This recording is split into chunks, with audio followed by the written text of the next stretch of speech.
Yo, what's poppin'? Welcome to Bhroman Rhapsody. This is where we review cars, motorcycles, go do road trips, training videos, a whole bunch of stuff. And ladies and gentlemen, I'm at Motorcycles of Greensboro with the man, the myth, and the legend. It's the professor, you guys. Yes. It's the Next-Gen. The Next-Gen. Gen 2. Gen 2. Gen 2. Scrambler by Ducati. Yes. Nighshift. In Nebula Blue. In today's episode, we are gonna talk about the bike. We're gonna get a little history lesson because we have the professor. Just a little bit, maybe. Just a little one. Yeah, Just a little one. Yeah. I'll do a walk around. I'll show you around the bike. I'll take it out on the road, share my thoughts with you guys, talk about the cost of ownership, and assign it a Bhroman score. But before we do any of that, if you're new to Bhroman, listen to the professor. Hit that like, click that subscribe button.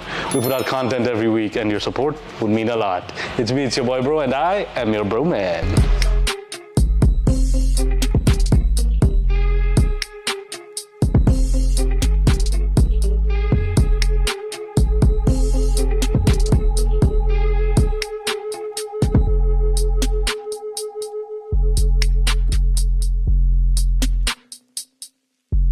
What Ducati wanted to accomplish with the Scrambler when they introduced it, back to basics of motorcycling theory, where there was an engine, there was a chassis, and then the different components made it a different motorcycle based on just how you wanted to look when you were on it. So right? that's why you have the Icon, the Nightshift, the Desert Sled in the previous generation. Correct. This and that, yeah, like yeah. And the difference between all those different versions, because they're, I guess you could call them models, but really they're versions, because it's the same engine, it's the same chassis. The difference is the seat, the handlebars, suspension, and a little bit the tires, depending on what bike. Back to basics, right? So, and the whole point was customization. The whole idea was, how do you want your Scrambler to be yours, Scrambler, not what Ducati had in mind? And what they did is, on the previous, the Gen 1 was you could replace the plate, and you could, replace the, the number plates on there, and you could add you could change different handlebars because they give you plenty of cables and wiring to be able to do so, windshields and all sorts of stuff, and you could basically just buy a Scrambler and then do whatever, change it to fit your look and like, right?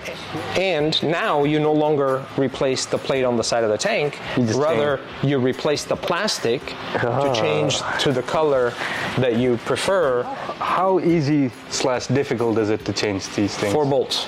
That's it? That's it. Dang. Yeah. 2 bolts here, 2 bolts here, done. Done. Changing. These bikes are capable of accepting a quick shifter both up and down. Yes. They don't come standard with it, but you can add it on as a package. So they have the software and all the upgrades done to it. Plug and play. Yeah. For the quick shifter, traction control, I think 4 settings of traction control, 2 riding modes, and cornering ABS. Cornering ABS for a Scrambler. But again, the engine is the old engine, so it's where the stroke is actually longer than the bore is big. So a lot of torque, a lot of really strong mid-range, not a whole lot of top end. Top end, yeah. But for street purposes, that's what you want. Yeah, I mean, you want the power where you're going to use it, not power out in the outer stratosphere. Yeah. All right, Professor, you mind if I do a quick walk around of this motorcycle? Go right ahead. And for this year, everything is LED now. So you have the LED DRL, LED turn signals, and even the headlight is LED. That is pretty cool. I love the look of the bar and mirrors though, not gonna lie. Next-gen LEDs. In the front, we have spoke wheels, single disc brake up front. That's a 320 millimeter disc with Brembo calipers, inverted front forks, and this has a 24-degree rake angle. What's a rake angle, you ask? Well, draw perpendicular from the steering mount for the fork tube. That's your rake angle. Shorter the rake angle, the more nimble the bike is, and larger the rake angle, the more stable it is at higher speeds, highway speeds, and such. There's your oil cooler there. Now your radiator, it's an air-cooled 803cc L-twin. You can see the L. And as you guys saw, the headlamp has an X on it. And even here, it's a X by the Scrambler. And I just love this color. Just love it. And look at that contrast of that brown seat, the side panel.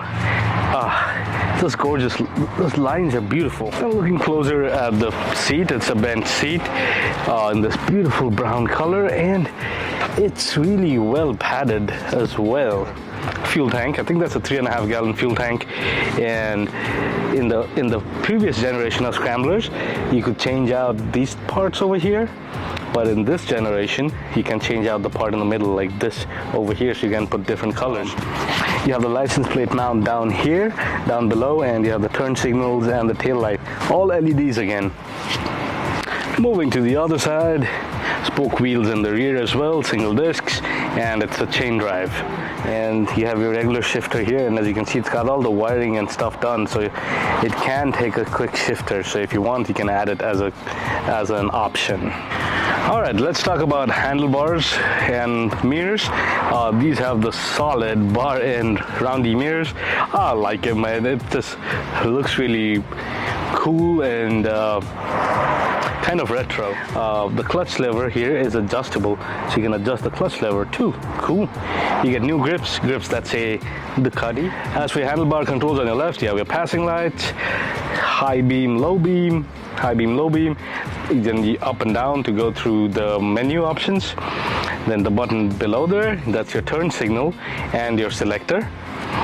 Mode selector or whatever selection you want to make on the screen, and then down below is the horn. Controls on your right hand side, you have your kill switch and starter, your DRLs, and your hazards. Again, this bike does not have keyless ignition, so it's got the old school key or the regular key. Neat shape. And you got to put it in to turn it on. So when you turn it on, you get your little lights. I love this little new decal for Scrambler Ducati, and then you have this full beautiful 4.3-inch colored TFT screen, and you have a bunch of options here. It gives you your side stand indicator, it has your tachometer, which gear you're on, your speedometer is digital, and you have a bunch of options. You have your time, fuel gauge, air temperature, and along those. And if you can even play along with the menu here, so if you go into setting menu, you have riding modes, info display, fuel indicator, DRL, display, pin code. Now you need the pin code in case you lose this primary key. You also get a secondary key that you need to program the new key to it, and you need the pin code. Then you have your date, time, turn signals, language, units, info, all, and the service and your service as well. Let's go into riding modes. It's got two modes, road and sport. So if you go into road, you get to customize the power and traction control. And look at this, when it's in power, it's the engine that's highlighted. And if you go into traction control, it goes to the back. And you have options for your traction control, 1, 2, 3, 4, or off. Dang, you can turn it off. Let's see, for power, what do we get? Oh, so you get high and medium. So dynamic or smooth. That's pretty cool. Can you tell my viewers about Motorcycles of Greensboro? What is this place? What Motorcycles of Greensboro is a motorcyclist enthusiast center where motorcyclists come to share their stories and their experiences as we do on a daily basis. And within these walls, there's what, about 300 years of motorcycling experience, give or take? You know, Paul's been doing it all his life. I've been doing it all of mine. So has Andrew. Andrew has been doing it for quite some time. He's not as aged as we are. Brandon is a daily commuter to here, and our superstar Troy, he loves motorcycles and rides. He's been riding. He loves his motorcycles. If you want to go coast to coast, which by the way you just got done, you'll have to tell me a little more details about that. Yeah. I will. You'll want to take Paul with you because that guy can sit on a bike for days up on end, and just the only thing that stops him is fuel capacity. If you want to go crashing your brains out in the dirt, you take Andrew because he'll show you how to do that properly. Getting stuck in mud and all that stuff. You want to go track day riding, obviously, or if you want to go racing, I can kind of give you some insights on that. This is an amazing place. Come on down, check them out. I'll put their website link in the video description below. And when you come here, you gotta have a code word to let these guys know that you're part of the crew, you're part of the group. And what is it, Professor? What They gotta tell us. They gotta tell us that the Bhroman sent them. Yes, you gotta tell them that the Bhroman sent you. Immediate access. You happen to know what time it is? Well, you even brought your watch this time. Yes, I did. Well, my watch says it's right o'clock, bro. It is, so let's go. All right, folks, if you're new to Bhroman, give us a like and hit that subscribe button. We put out content every week, and your support would mean a lot. So let's start off our ride with our first test. Let's make a couple of U-turns and see how this puppy maneuvers, shall we? Oh, U-turns are no problem. Really short wheelbase, really steep brake angle, lightweight. U-turns, no problemo. Which means it's time to do our second test, the pull test. Let's go. Let's go.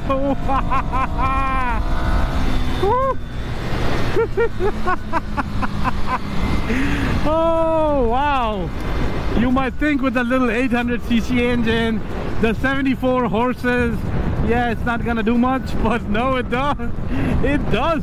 It's actually, it's a Ducati. Of course it's gonna have performance.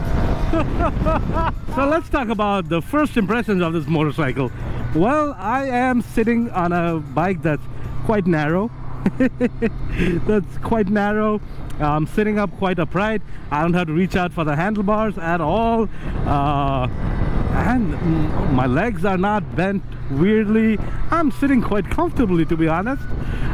Getting hit with a lot of wind, and this is the Scrambler, so of course not a lot of wind protection, but it's pretty cool.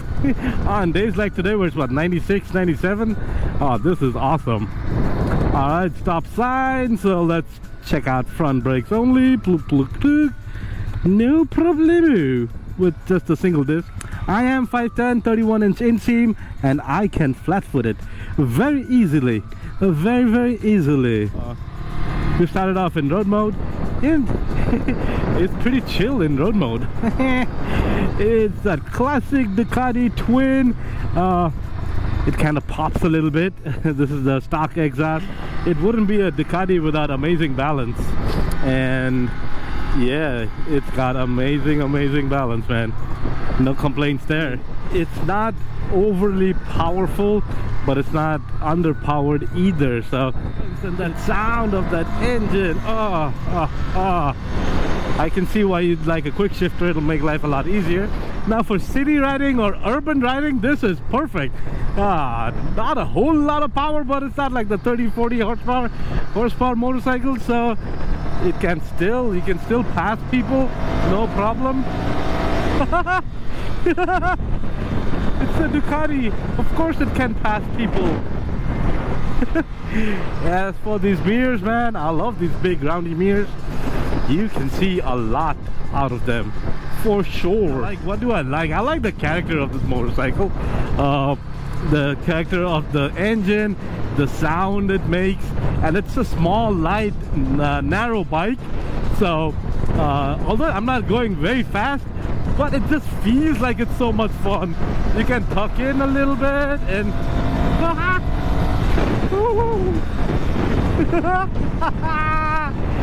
that's what I mean by it's fun.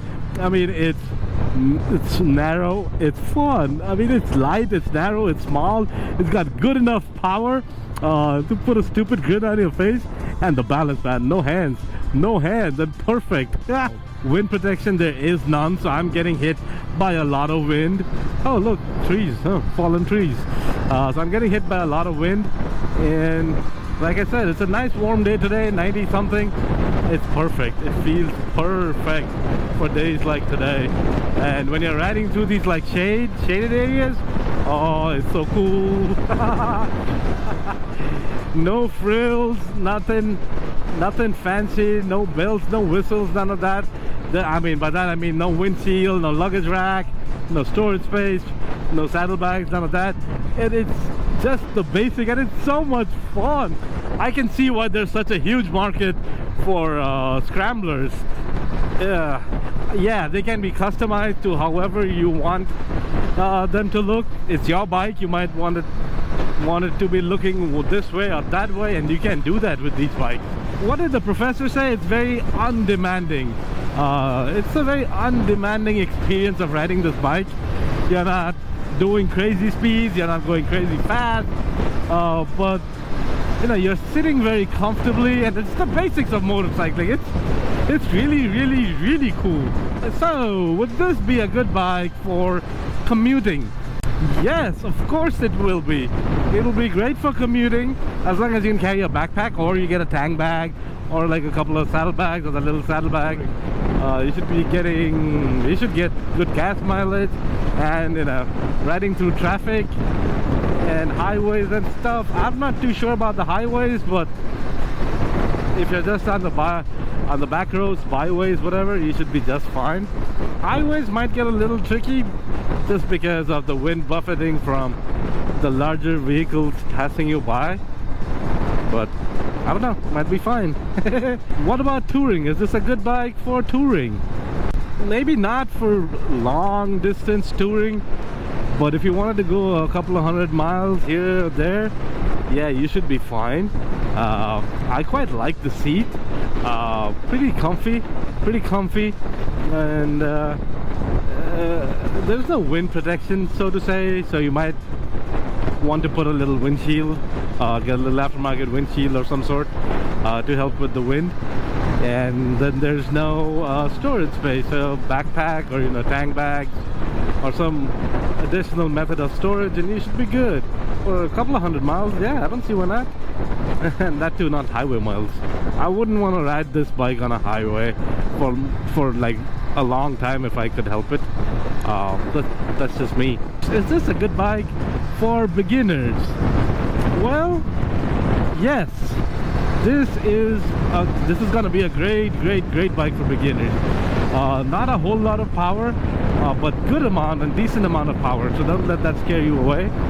And yeah, you can learn the basics of a motorcycle while you have traction control and cornering ABS and riding modes and all that stuff. And you know, it's undemanding. It's a really good ride for a beginner. Absolutely. What about the cost of ownership, bro man? What about the cost of ownership?